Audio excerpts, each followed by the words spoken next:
All right, Rabbi, say good. Okay. Good morning, everyone. A great schos Baruch Hashem to be able to be back with all of you. A very special thank you to Rabbi Richter, to Rabbi Kalman Akiva for giving a share while I was gone.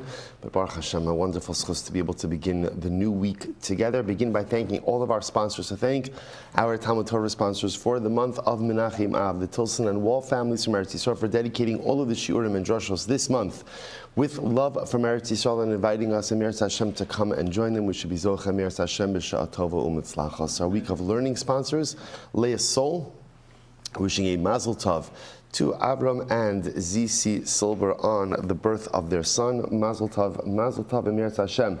Parents should be Zocha to be able to be Magadol, little Shaya Silber, Eretz Hashem, the Torah, L'chopel, L'maisim Tovim, Ameh, V'esim, Shanim Tovos. And Leah Sol wishing a Mazel Tov to Robin Schaefer and Chet Wyman on their marriage yesterday. Baruch Hashem, a beautiful chasana. We wish the chassan and kala much mazel, much bracha, and much simcha, Ameh, V'esim, Shanim Tovos. And I will say, of course, we dedicate our learning this morning with an incredibly heavy heart in the Ilui Nishmos, the 6 hostages who were murdered just a short time before their rescue. Hirsch Goldberg, Aiden Yerushalmi, Alex Labanov, Carmel Gat, Ori Danino, and Almog Sarusi. It's you see a little bit, and we have to. I want to get to our Gemara because I don't want to. But you see one of the most incredible things when you look at the plight of Am Yisrael is the impossible situation that we are often put in. Impossible. It's not just that we're murdered and butchered on October 7th. And it's not just that Jews, men, women, and children are taken hostage. But the impossible situations that we're put in. Right? You see now the strikes, the massive strikes that are happening, the massive protests, right? So, and you understand that people want a hostage deal, but on the other hand, we also see that it absolutely, unequivocally emboldens our enemies. It absolutely does when they see the fracture within our people, and they see the friction within our people, and they see that like the Rachmanas of the Jew is just give us back our loved ones. Enough. Just give us back our brothers, our sisters, our children. So it's like we get into this impossible situation where if we want our people back, we probably have to sacrifice safety and security. And if we want safety and security, then we can't have our brothers and sisters back.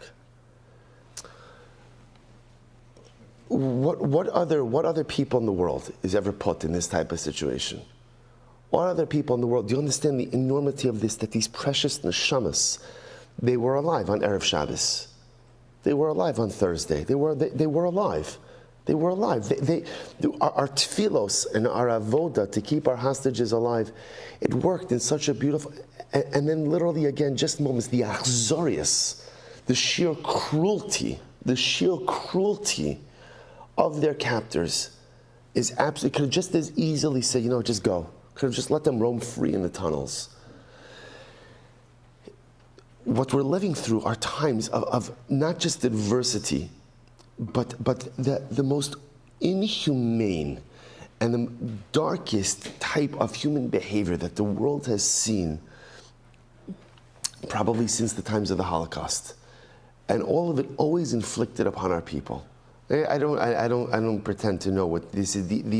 The choices that our leaders in Eretz Yisrael have to make are the most overwhelming of choices. There's no, it's easy to say, just bring them home at any cost. And of course, that's what the heart says. What do we have to give up? Whatever. Again, the decisions are overwhelming. And it's easy for us to weigh in and to opine and to give our opinions on what should be done and what shouldn't be done. But I think for us, especially 6,000 miles away, our avoda is to keep on doing whatever we can within our spiritual grasp, to keep on learning a little bit more, to keep on davening a little bit harder, to give more tzedakah, to do more chesed, to do whatever we can, because the ray of hope that we had is that these precious neshamas were still alive. they were still alive. You've heard people say, there's no way the hostages are alive. And anytime a person says that, I cringe at that, because the power of the Jew is to never give up hope. The power of the Jew is to always keep the fires of optimism burning. And we see they were alive. They were alive just literally moments up until the rescue, moments up until our precious soldiers got there, which tells us that our avoda has the ability to do something. Our avoda has the ability to do something. And especially as we go into Chodesh Elul. And we go into Chodesh Elul with such a broken heart. The Levayas that are happening today, the Levaya for Hirsch Poland is happening at 9 o'clock our time today. And the Levayas that are going to be happening, and you see the pictures that are coming, out from the first day of school.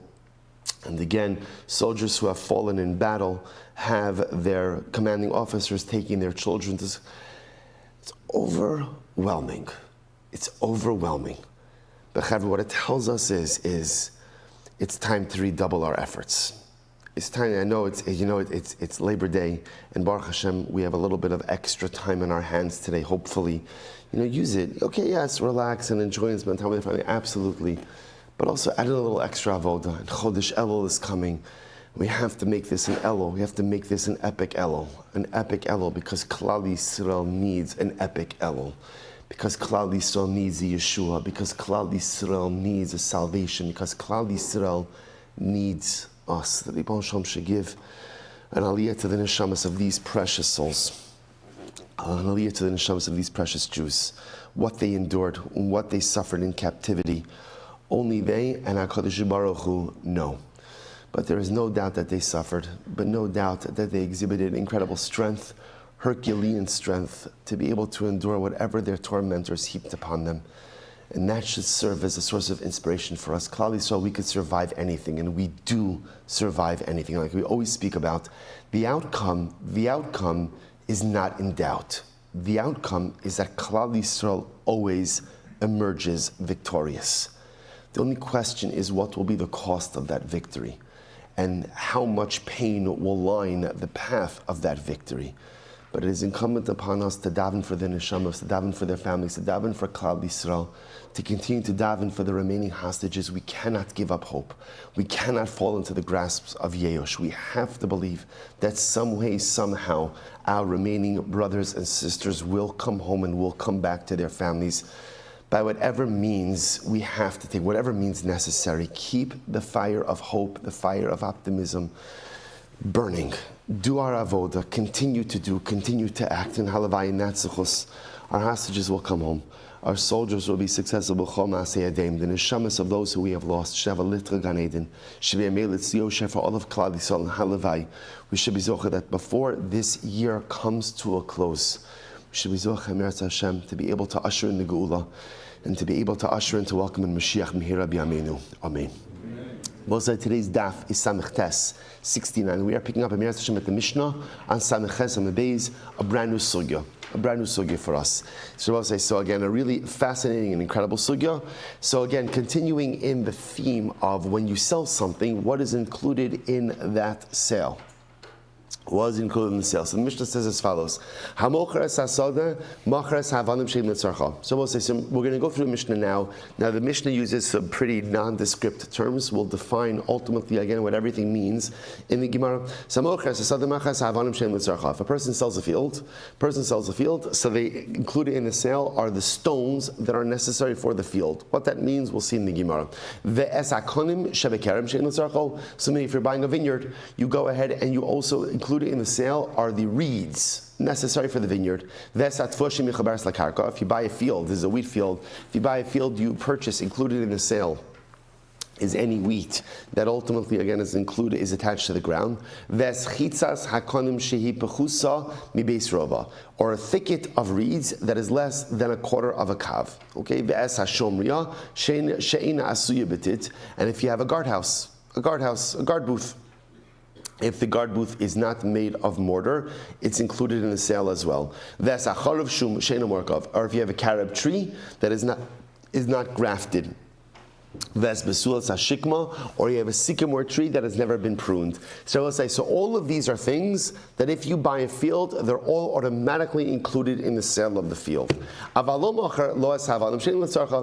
if there are stones in the field that are not necessary for the field, they're not included in the sale. Nor if you're buying a vineyard, are the reeds that are not necessary for the vineyard included. Again, we'll see what all of this means in the Gemara. Or if you have harvested wheat. This is actually very interesting. If I'm buying a wheat field and the wheat has been harvested, and remember again, it is lying in the field, that wheat is not included in the sale.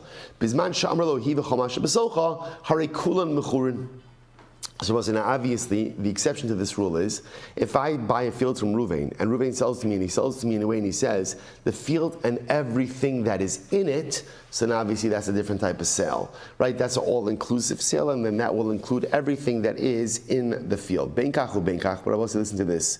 Even if you make the statement, I'm selling you the field and everything that is in it, there are still certain things that are excluded. If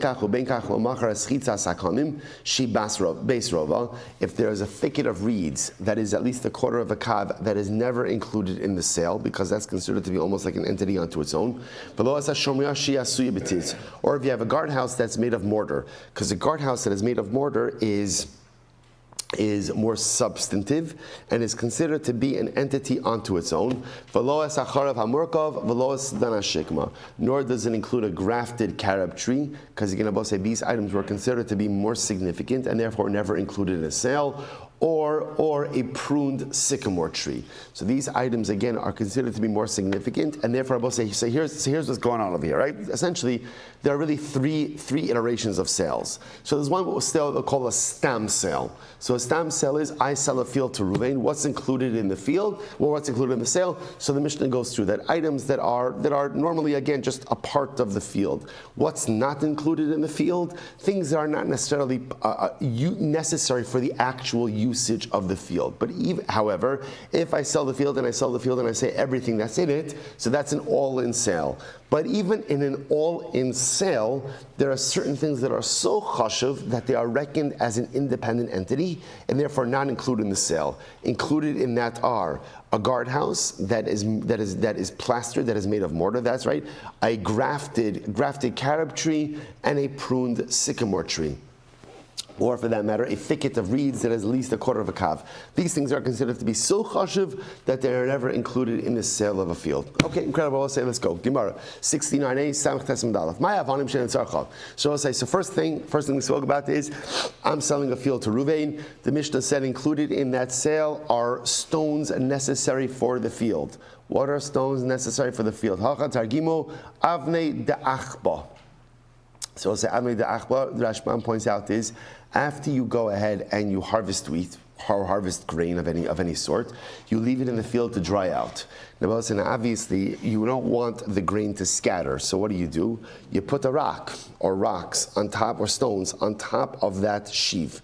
Those are called avanim shein letzarchol. That's called the avnei de'achba, rocks that you put on top of sheaves in order that they don't scatter. So therefore, again, if I'm selling a field to Ruvain, included in the sale of the field are those rocks. Okay, that's the Rabbana. Ula says, avanim hasturos lagadar. Ula says, no, it actually refers to stones that are ultimately, again, organized. Sturos means they're organized in a field in order to go and erect the wall. So in this case, I will say, so remember, the wall doesn't yet exist, but the stones have been laid out, right? They've been laid out, they've been organized in order to go ahead and erect the wall. So Ula says those stones would be included in the sale of the field. So Rabbi Chia's lashon was avanim tziburos. Tziburos means what? Literally piled. It's not just enough to have them sturos. So sturos ultimately again means they're organized. They're there. They're in other words, like you see this by building products, like the pallet, right? The pallet of stones has been delivered to the field. Again, they haven't been organized. They're not piled. Rabbi Chia says piled, to which the Gemara says, no, tani sturos. Ultimately, change it to sturos. So in other words, if you have stones in a field, and the stones are there obviously, again, organized in the field, and it's clear that they're going to be used to erect a wall, so ultimately, again, those stones are included in the sale. So the Gemara says, now going back for just a moment.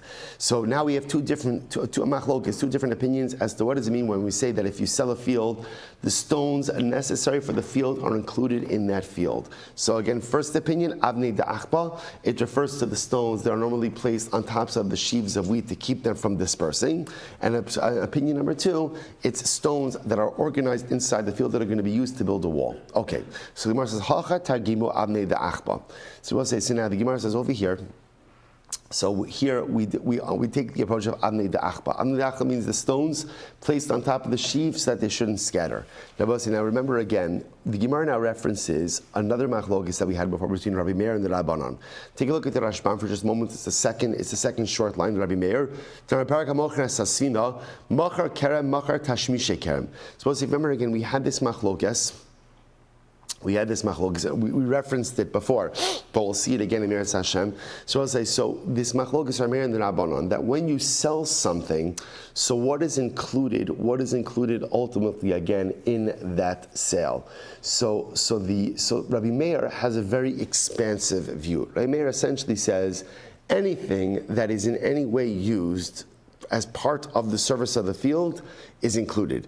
The Rabbanan, in general, have a much more restrictive view. They really hold that anything that is only like part of the permanent usage of the field is included. Rabbi Meir says anything that is part of the permanent usage and ongoing usage, general usage, is included. So now the Gemara says like this. Rabbi Meir, so the Gemara wants to apply this machlokes over here. The Gemara says, Rabbi Meir, the miskan, afagav de machtan. According to Rabbi Meir, the stones would be included in the sale of the field, as long as what? As long as they have been prepared for the use for putting them on top of the sheaves, even if they have not yet actually been delivered to the field. So this is very interesting. So I'm selling a field to Ruvain. Right? It's a wheat field.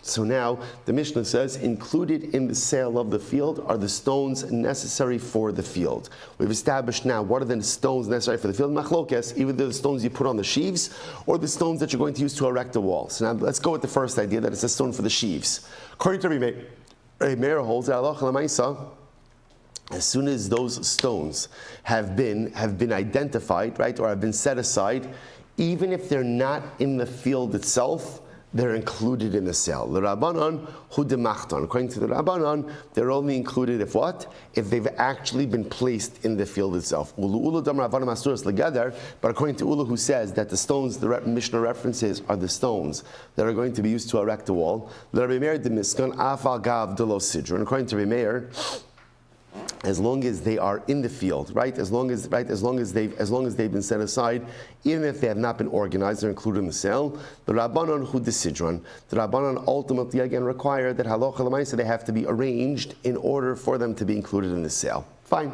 We'll say that's part one. Part two. Next, what else is included in the sale of a field? Well, this is actually for a vineyard, the vines. The vines, or I should say the reeds, excuse me. So reeds necessary for the vineyard are also included in the sale. So the Gemara says, Kanim amayavidatayu. What exactly do you need reeds for in a vineyard? So Amr Dibei Rabbi Yanai, Kanim hamichulakim shema'amidin tachas hagifanim. So we'll say this is very interesting. So you would use smoothed reeds, right? They would smooth out the reeds, like shave off, like cut off the, smooth is, yeah. What? Peeled or smooth. Peeled reeds. And I will say what you would do is actually interesting. You don't want the vines to drag on the ground because that's going to impact the grapes. So how do you prop up the vines? With these reeds. So you would take these straightened reeds, these peeled or these shaved reeds, and you would put them under the vine to keep the vine off the ground. So therefore, if I'm selling Ruvain a vineyard, included in the sale of the vineyard are the vines. Are the reeds. So the Gemara says, Rabbi Meir, the mishafion afagav delo mukman. So according to Rabbi Meir, as long as they've been peeled, even if they have not yet been put under the vine, they're included in the sale. Because remember, Rabbi Meir has a much more expansive view as to what is included in the sale. L'Rabbanan hu demukman. According to the Rabbanan, ultimately, again, you would need them actually placed in the vineyard in order to be able to be included in the sale. Okay. So remember again, so the Mishnah said that if I sell, now in this case I'm selling a wheat field. So if I sell a wheat field to Reuven, included in the sale is any wheat that is any grain that is attached to the ground. To which the Gemara says, now it seems to be pretty posh. So now what's the chiddush in that? The chiddush in that is, even though again the wheat technically is ready to be harvested. So I might have thought that since the wheat is ready to be harvested, therefore what? It's as if it's harvested. We have this concept, right? That anything that is ra'i, that is fit for something, it's as if the process has already occurred. That's the paradigmatic example of this. Kol ha'roi lebila ein bila ma'akeves, by carbon mincha. Whatever carbon mincha can be mixed. As long as it can be mixed, even if it's not mixed, it's okay. Or by wool, kol ha'roi ligzos kigazos dami. So I might have thought that Allah l'maisa, because the wheat is ready to be harvested, it's as if it is harvested, and therefore it's not included in the sale. Kamash malan, if it's attached to the ground, it's still included in the sale. Okay. The eschitzas hakalim shepechusa beis rova. So it says, so too, if I have a patch of reeds that is less than a quarter of a kav, it is included in the sale as well. Va'afagav da'alimi, right? And even though again, ultimately, the Rashbam says over here, "Afagav dalimi the Basra tfisa sakarkas linon u'perushas." Even though again, it's a robust patch, but because it's so small, therefore Allah L'maisa is included in the sale. So too, what else is included in the sale? The guardhouse that is not made of mortar. Afagav delo kavia bakarka. So we'll say, so the chiddush over here is, even though it's not attached to the ground, because remember again, apparently there are two different ways to make a guardhouse. You could just make it really, I guess, like a semi-impermanent structure, in which case it's not attached to the ground, or you can make it mortar, in which case again it's more substantive. So the idea over here is, if it's not made of mortar, even though it's not attached to the ground, it's still considered to be part of the field, and therefore included in the sale. That's first wide line of both. So we'll say saloch l'maisa again. So too, if you have a carob tree that is not grafted, or a sycamore tree that has not been pruned. So we'll say, so a little arbitorial knowledge over here. So apparently, again, you would only graft a carob tree when it matured. Which I will say, by the way, is which is quite fascinating, right? If you think about this, there's a lot. The pasuk says, "Ki adam eitz hasada," man is like the tree of the field. There's a lot to be learned about human nature from the trees, right? You only go ahead and you only graft the carob tree once it matures. I will say, what does grafting represent? So grafting represents introducing something new into the tree. Let's say it's a tremendous yisod in chinuch. How careful we have to be about what we allow our children to be exposed to. Because again, sometimes parents think that whatever, the influences around, they're not going to impact their children. It's not true. The job of a parent, especially in today's day and age, is to try to shelter and cocoon your children as much as you can for as long as you can. This krum ideology that, like, since my kids are going to be exposed to stuff anyway in the future, I might as well just expose them now. It's like saying, well, one day my children will consume alcohol, so might as well put it in their bottle. Like nobody would say that. That doesn't make any sense. But yet when it comes to certain things, certain things in greater culture, or even certain types of people, we have to be so careful about what we allow our children to be exposed to. You don't graft the tree until the tree itself is strong enough in its own identity. Then, if you introduce something new, then ultimately, again, the result could be something beautiful and something even better, something stronger. But if you graft the tree before it's fully matured, you stunt the future growth of the tree. It's such an incredible and important yisod. And what is true for trees, alachas kama v'kama, is true for children. And so just to understand, so the idea of an ungrafted carob tree means it's a young tree.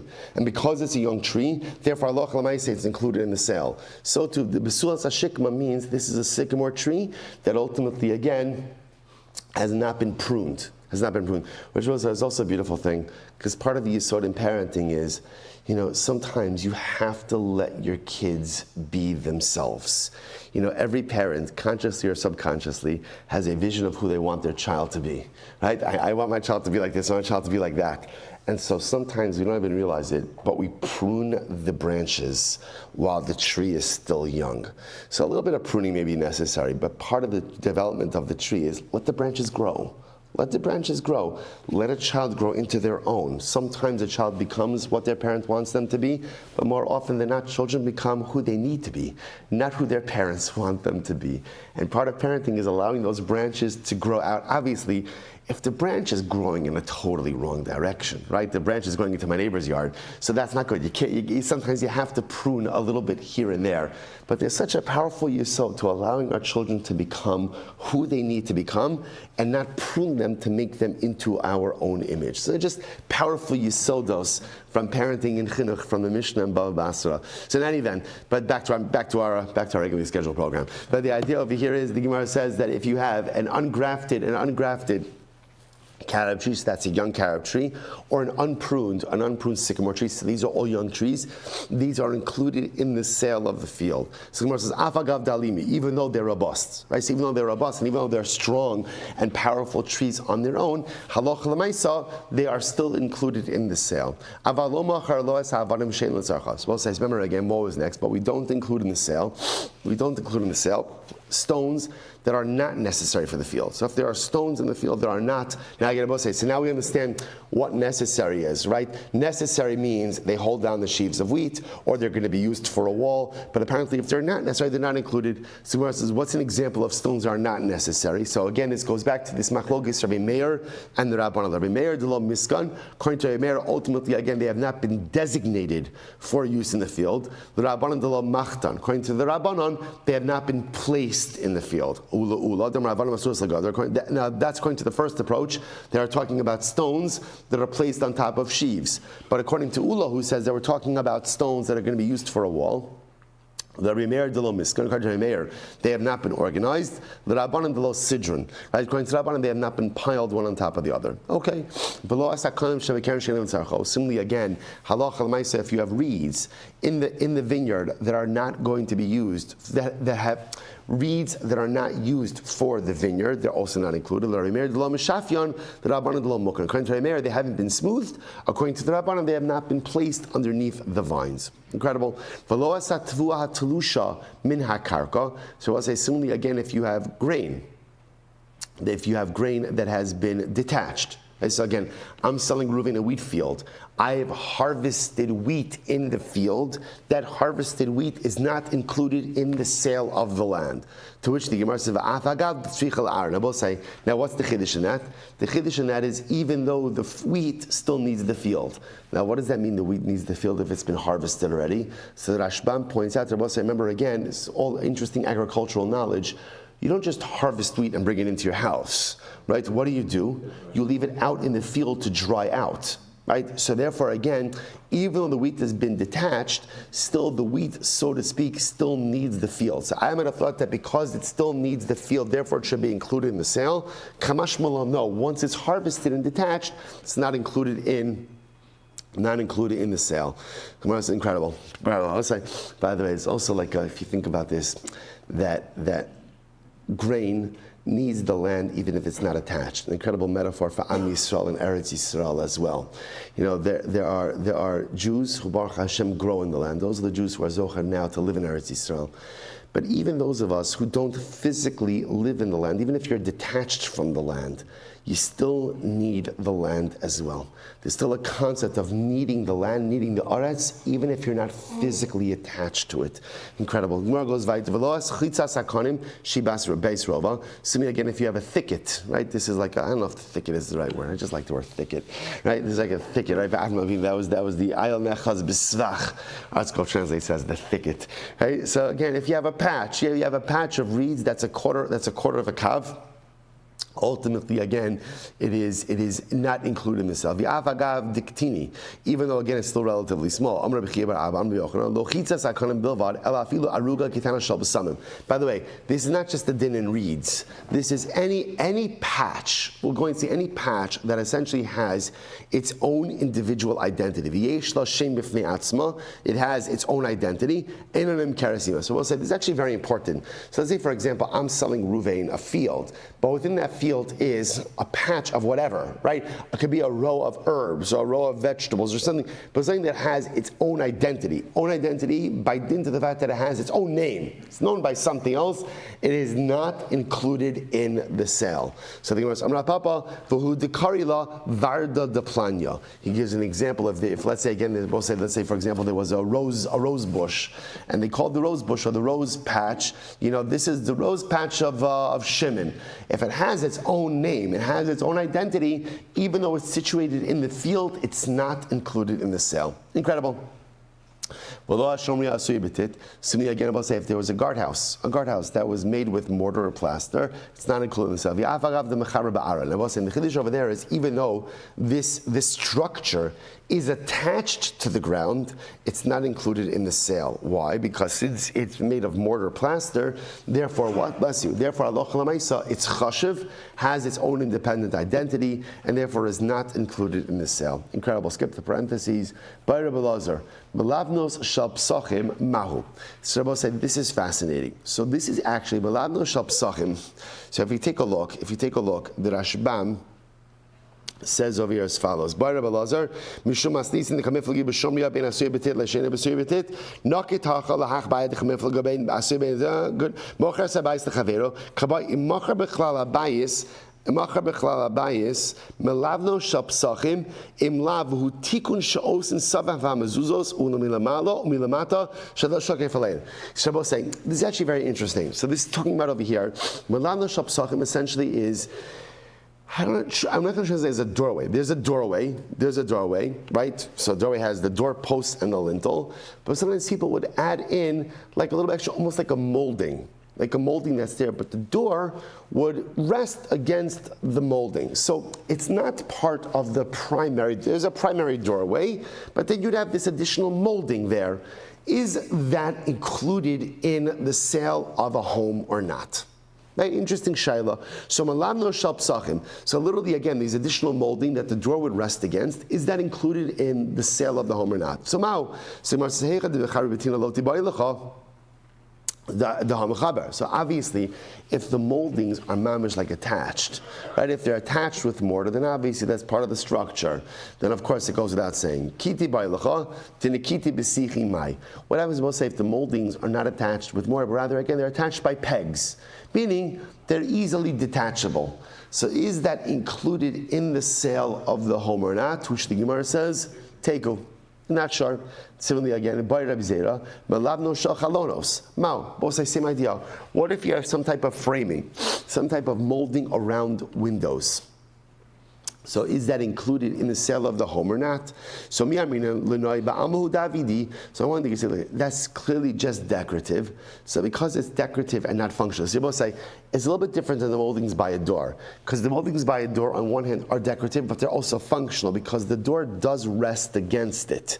So that's functional and also decorative. But the ones around the windows really is just decorative. So we'll say, so on one hand, and therefore again, maybe since it's only decorative, you could take it with you. Oh, Dilma, Kevan the Mechabri, or maybe since they're attached, ultimately again it's considered to be attached, and therefore Allah says good in the sale, teku. Not leaves it open. So by Rabbi Yirmiyah, but lavno shall cry me to mouse. Well, this is very interesting. He used to have these attachments to the legs of a bed. I'll say, what does this mean? So remember that their floors were earthenware floors. Beds were made of wood. What happens if you have the legs of the bed sitting on the earthenware floor for a protracted amount of time? The wood will rot. So the Rashbam points out to me what they would do is they would have these little attachments to the bottom of the bed. So essentially, they would attach another piece of wood or something else to the bottom of the leg. So that would again, now that piece may rot over time also, but you could always replace that. But the bed itself would remain therefore intact. So let's say, now let's say I'm buying a bed. Does the purchase of the bed, does it include those little add-ons? Those little add-ons or not? So let's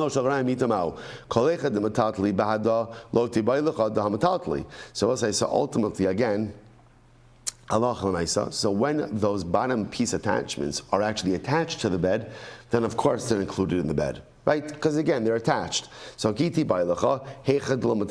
when they're not actually attached? In other words, the bed sits on them, but they're not actually attached. So then what's the halacha in that case? Tush the Gemara says, Teku. We're not sure. We're not sure. All right, so the Gemara goes weiter. V'lo escharav hamorkav, v'lo sedana shikma. Shabbos I say next. Again, what's not included? So these are examples of things that are not included. The grafted fig tree, right? Carob tree, sorry. V'lo sedana shikma, or a pruned sycamore tree. So these are considered to be more mature, more significant trees, and therefore they are not included in the sale. So I'll say Amadeus. So I'll say this is fascinating. But Nahanimili, from where do we know this? We'll say, let's take a step back for just a second. Right? Before you saw this Mishnah, I would have thought which trees are included in the sale of a field? Which trees are included? Everything. You buy a field, right? So again, I understand that there's a discussion about, let's say, what we'll call field utensils, right? Which type of field utensils are included? That's Machlokes Rabbi Meir and the Rabbanon, right? But those are what we'll call field accessories. But a field includes the earth and anything mamish like agriculturally attached to the earth. So I would have no havamina that when it comes to trees, some trees are included, some trees aren't included. I would have automatically assumed that the default is all trees are included in the sale of a field. Now the Mishnah tells me that no, certain trees, which essentially are chashav trees. Now again, because of our lack of arbitorial knowledge, so I don't know what's an important tree, what's a lack of. So the Mishnah comes and says, I'll tell you, what's an important tree? A grafted carob tree. That's chashav. Or a pruned sycamore tree. These are more mature trees. Ultimately, again, halacha lamaisa, therefore not included in the sale. So the Gemara says, Mahaimili, where do you know this from?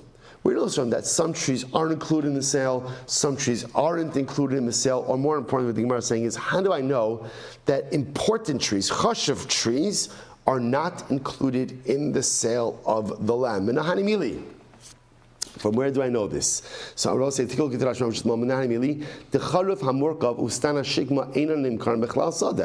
literally again, a grafted carob tree or a pruned sycamore tree are not included in the sale of the field. Where do I know this? Now back to the Gemara. Amar Rav Yehuda, Amar Rav Bossi is incredible. So the Amar Kra, the pasuk says, "Vayokom ste Ephron asher machpelah." So we'll say this is absolutely incredible. Parshas Chayisara, Avram Avinu purchases Marasa Machpelah, but he also purchases the surrounding fields of Marasa Machpelah as a burial place for Sarah Imenu. Now, listen to the lashon of the pasuk. So the lashon of the Gemara only quotes the first part of the pasuk. I will say here's the full pasuk. Vayokom ste Ephron asher machpelah asher lefnei Mamrei. Literally again, the stay Ephron, the field that Ephron used to own, and he sold to Avram Avinu. Vayakam. Rashi's Vayakam means it rose in importance because it went by being owned. It went from being owned by Ephron to being owned by Avram. So just by virtue of being owned by Avram, the prominence of the field was elevated. Asher lefnei Mamrei. Listen to this. Hasodeh v'hamara sherbo. So there was the field. And the cave, that's Maras Machpelah, that was situated in the field, v'chol ha'etz asher basadeh, and all of the trees that were in the field, asher b'chol gvulo saviv, that were in the borders of that field. Okay, so what did Avram Avinu own? Avram Avinu owned the field, the cave, and all of the trees that were in the field, that were in the borders of that field. Okay, so the Gemara says very strange wording, right? Why is it strange wording? So number one, why do you have to mention eitzim? Why do you have to mention trees at all, right? And what does it mean that Avram owned the trees that were in the field that were demarcated by the boundaries of the field? What does that mean? So here we go. Mi shetzarach ligvul saviv. Which trees are included in the sale of property? only trees, right? Only trees that need to be identified by the boundaries of the field. Hold on. Yatsu elu shein tzrichin legvul saviv.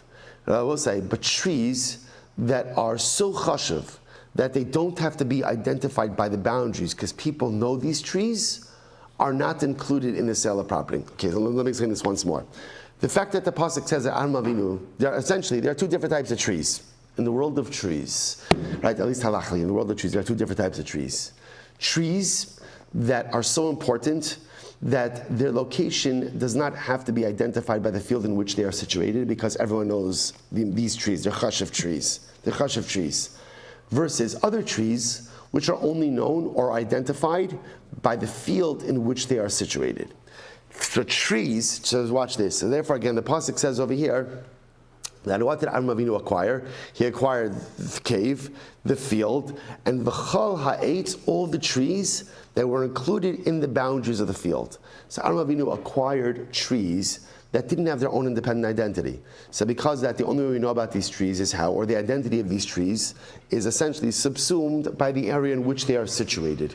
What didn't Avram Avinu acquire? Any trees that might have been so important that they had their own individual identity aside from the field in which they were situated. So from here you see that if a tree is so chashuv that it has its own individual identity, independent of the field in which it is situated, it's not included in the sale of the field. Only trees that are individually unimportant, and therefore the only way they are known is because they sit in a particular field, those are included in the sale of the field. Incredible. So we'll say, so therefore coming full circle, therefore apparently, again for us we know this in the Mishnah, therefore apparently a grafted carob tree, that's very chashuv. A pruned sycamore tree, very chashuv. Those are the kind of trees people know about independent of the field in which they are situated. People know about those kind of trees. So because they have their own individual identity, therefore, they are not included in the sale of the field. Incredible. So the Gemara says, Misha tzarech ligvul yatsu elo shein tzarech ligvul saviv. Amar misharshi mikan lemitzara min haTorah. So we'll say, what do you see from here? You see from here that ultimately, again, the concept of boundaries is learned out mid da'oraisa. So this concept, we'll say, by the way, this happens to be fascinating that this piece of real estate law, namely that a grafted carob tree or a pruned sycamore tree are not included in the sale of a field, or the concept that trees with their own individual identity are not included in the sale of a field. It is only trees that don't have an independent identity, that are only known because of the field in which they are situated. Those are the trees included in the field, learned out from Avram Avinu and the purchase of Maras HaMachpelah. Fascinating, absolutely fascinating. Okay. So the Gemara goes weiter. The Gemara says, Rabbi Yehuda, Hayman de Mizbin Ar Lechavre. Supposed to listen to this interesting idea over here. If a person goes ahead and sells a field to his friend,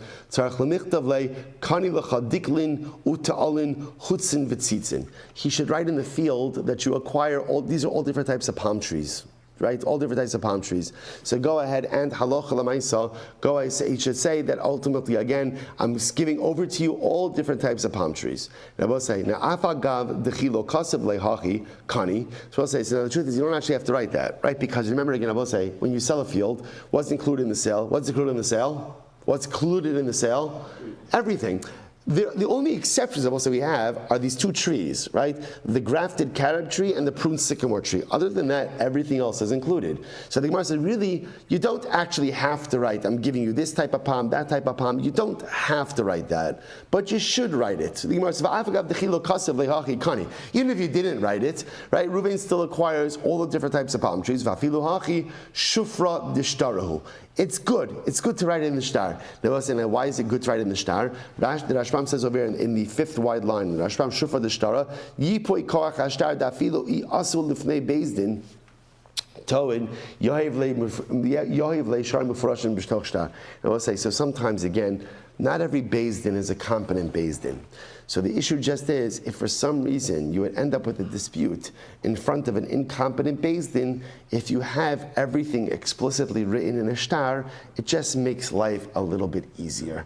That's all. So this is interesting. So sometimes, again, there are certain things you don't have to write in a document, but just understand by writing it in a document, you just ensure that there is no ambiguity or no possibility for error. Fascinating. Interesting idea, I'll say. Just in general, I think this is conventional wisdom in shtar writing, in document writing as well. Just write it. Right? The more explicit you can be, the less you leave to the possibility of misinterpretation. Okay, incredible.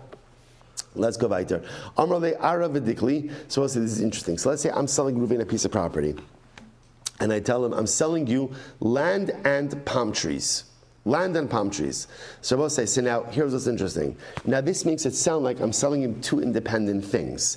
I'm selling you ara, land, and dikli, palm trees. Now we'll say, now the minimum amount of palm trees, including the statement of palm trees, is minimum number 2. So watch this. So the Gemara says, chazinon, is le dikli, yav li trade dikli. So again, so now I'm obligated to give Reuven land, and I'm also obligated to give him 2 palm trees. Now, if I have 2 palm trees, great, give him 2 palm trees. And if I don't have 2 palm trees, then what am I obligated to do? I'm obligated to buy 2 palm trees and give him 2 palm trees. Now let's say I have 2 palm trees, but they're encumbered. What should I do? I should redeem them from the encumbrance and give them to Reuven. Okay, so that's case 1. So now this is just getting into different verbiage by a sale. Let's say sell Reuven, I'm selling you ara bidikli. I'm selling you land with palm trees. So the Gemara says chazina. So we'll say what that makes it sound like is I'm selling him a piece of land that has palm trees on it. So if the land has palm trees on it, so I give it to him. Ve'ilav mekach tosu, and if not, it's a mekach tos. I will say now mekach tos means a mistaken sale. Now what happens with a mistaken sale? It's voided. In other words, if I tell Reuven, I'm selling you a land with palm trees, I give him a piece of land and it has no palm trees, we'll say that's the equivalent of telling Reuven, I'm selling you a Cadillac, and I give him a Toyota, right? So it's not like, oh, come on, they're both cars. Well, don't get caught up in the details. No, that's not the way it works, right? Lamaisa again, that's called a mekach tos. That's called a mistaken sale. And such a transaction like that is totally void. Ara beidikli. So ultimately, again, if I say, Reuven, I'm selling you a land beidikli. Now, we'll say that beidikli, the Gemara is understanding over here, Rashi says, makom haroi l'dikalim. Now, we look at that as a statement saying, I'm selling you land that is capable of growing palm trees. So the Gemara says, arbe dikli, less le dikli, the chazila dikli kamarle. Even if it doesn't have palm trees, it's okay. Because I'm not claiming to sell him land with palm trees. I'm claiming to sell him land that is fit for palm trees. Amarle lebar midikla planya.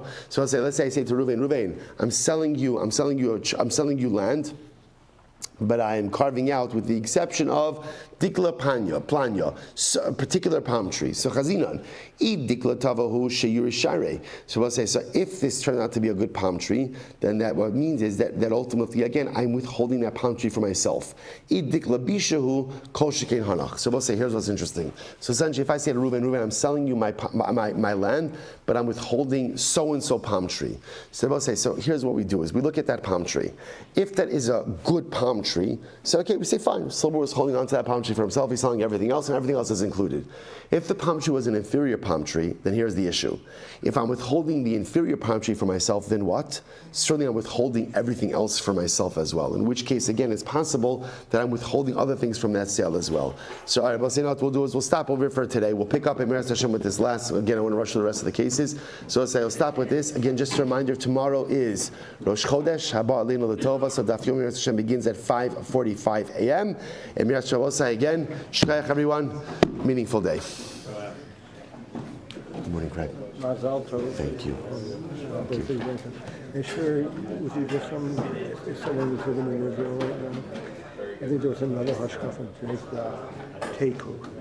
We don't know why.